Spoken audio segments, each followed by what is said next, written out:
scoren. Dat hebben we geprobeerd. Is jammer genoeg niet gelukt. Hun straffen ons fouten af, maar we probeerden gewoon in de wedstrijd te blijven. Striker Vietnam Nguyen Tien tantang timnas Indonesia juara Piala AFF 2024.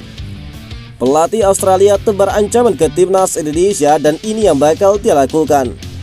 Garuda semakin melaju, legenda Malaysia cemburu dengan kebangkitan timnas Indonesia sampai ungkapkan hal ini. Jangan lupa tekan tombol likes dan simak berita selengkapnya. Garuda semakin melaju, legenda Malaysia cemburu dengan kebangkitan timnas Indonesia sampai ungkapkan hal ini. Progres gemilang yang dicapai timnas Indonesia dalam beberapa tahun terakhir terus mendapatkan perhatian, termasuk dari negara tetangga Malaysia. Salah satu legenda sepak bola Malaysia, Azlan Johar, secara terang-terangan mengungkapkan rasa irinya terhadap perkembangan pesat sepak bola Indonesia yang dinilai jauh melampaui negaranya. Azlan Johar juga menyoroti perlunya perubahan besar dalam pengelolaan sepak bola Malaysia agar bisa bersaing dengan Indonesia. Timnas Indonesia mencatatkan sejarah baru setelah meraih kemenangan penting 2-0 atas Arab Saudi pada laga putaran ketiga kualifikasi Piala Dunia pada Selasa 19 November.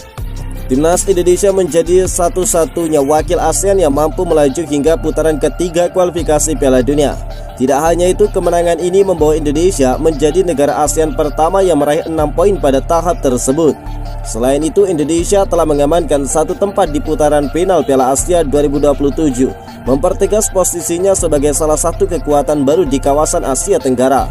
Perkembangan ini mengundang komentar dari Azlan Johar, mantan striker timnas Malaysia. Dia memuji transformasi sepak bola Indonesia, terutama setelah negara tersebut mengalami sanksi dari FIFA pada tahun 2015. Menurutnya, sanksi itu menjadi titik balik bagi sepak bola Indonesia untuk bangkit. Indonesia menyadari kesalahan dan mengubah arah sepak bolanya. Kita harus iri dan belajar dari mereka, kata Azlan Johar. Dia menambahkan bahwa keberhasilan Indonesia tidak lepas dari manajemen sepak bola yang lebih terarah dan profesional. Azlan juga menyampaikan kritik terhadap kondisi sepak bola Malaysia yang dinilainya stagnan. Dia menyindir bahwa sementara Indonesia sudah mengganti mesin dan pengemudi, Malaysia masih tertinggal jauh. Azlan menjelaskan bahwa keberhasilan Indonesia tidak hanya soal strategi di atas lapangan, tetapi juga perubahan mendasar dalam struktur organisasi sepak bolanya. Dia menekankan pentingnya memilih individu yang benar-benar memiliki kepentingan terhadap kemajuan sepak bola, bukan mereka yang memiliki agenda pribadi. Impian Eliano Reijnders sama persis dengan legenda Jerman demi timnas Indonesia. Eliano Reijnders mengaku bangga telah memilih membela timnas Indonesia. Dia juga mendapatkan dorongan dari sang kakak Tijani Reijnders. Status sebagai warga negara Indonesia didapatkan Eliano Reijnders pada 30 September 2024. Pemain sayap PSC Zwolle tersebut mengambil sumpah WNI di Brussels, Belgia, berbarengan dengan andalan FC Twente Messilgers. Sebuah kebanggaan, ini adalah negara asal ibu dan kakek nenek saya, tutur dari Eliano Reijnders tentang pilihannya membela Indonesia. Darah Indonesia Eliano Reijnders diwariskan oleh sang ibu. Ibu Reijnders, Angelina Leka Tompesi, merupakan wanita berdarah Ambon yang lahir di Jakarta. Eliano Reijnders merupakan putra dari pasangan ex-pesepak bola profesional, Martin Reijnders. Kakak Eliano Reijnders, Tijani Reijnders, juga merupakan pesepak bola. Tijani Reijnders kini berperan kian sentral baik di dalam klubnya AC Milan maupun timnas Belanda. Eliano Reijnders pun bermimpi bisa mengulang fenomena Jerome Boateng dan juga Kevin Prince Boateng di Brazil 2014 sebagai kakak adik yang bertemu dalam ajang Piala Dunia dengan membela dua negara yang berlawanan. Saat itu Jerome Boateng memperkuat Jerman, sementara Kevin Prince Boateng membela Panji Ghana. Eliano merasa kans untuk menghadapi Tijani Reijnders di Piala Dunia 2026 kian terbuka setelah Indonesia menang 2-0 atas Arab Saudi pada laga ke-6 di putaran ketiga kualifikasi Piala Dunia. Tentu saja, dan sekarang setelah kami mengalahkan Arab Saudi, peluang itu semakin besar. Akan sangat indah bisa menghadapi Belanda dan kakak saya, ujar dari Eliano Reijnders.